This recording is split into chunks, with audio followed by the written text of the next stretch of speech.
Շատ սիրելի ժողովուրդ, նախապես շնորհակալ եմ բոլոր բարեմաղթանքների համար, որ երեկվա ամբողջ օրը, ինչպես նաև առաջին օրը, ինչպես նաև այսօր շարունակում եք հղել ինձ ծննդյանս օրվա առիթով։ Այդ բոլոր հեռախոսազանգերին, հաղորդագրություններին,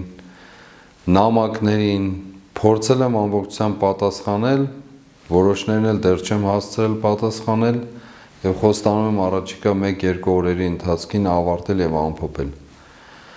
Իսկապես խորապես զգացված եմ այդ հարյուրավոր, հազարավոր բարեմաղթանքների, գրությունների, հեռախոսազանգերի, նամակների, անձնական ուղղակիորեն բարեմաղթանքների համար, որոնք ուղղակի անձնապես դուք հղել եք։ Եվ այդ բոլորը զարմանալի չէ, որ առանցքը, այդ բոլորի առանցքը կազմում էր ձեր բարեմաղթանքը, ցանկությունը ազատագրված տեսնել մեր երկիրը և ունենալ հաղթանակի ամբողջ ապրումը և իրականությունը։ Անանձնական էին բոլորը,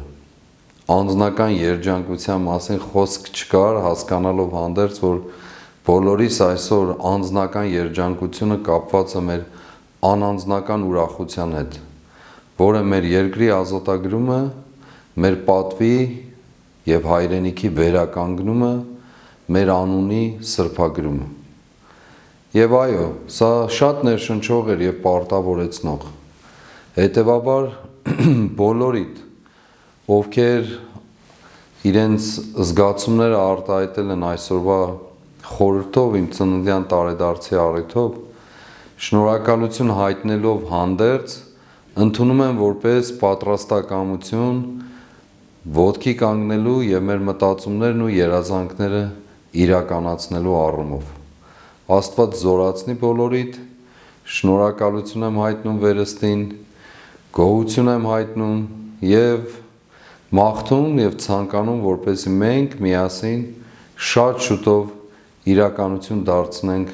բոլոր մաղթանքներն ու բարեմաղթանքները, որոնք մեր կյանքի ազատագրության մասին են։ Աստված թող առաջնորդի մեր կյանքը, զորություն տա մեր կամքին,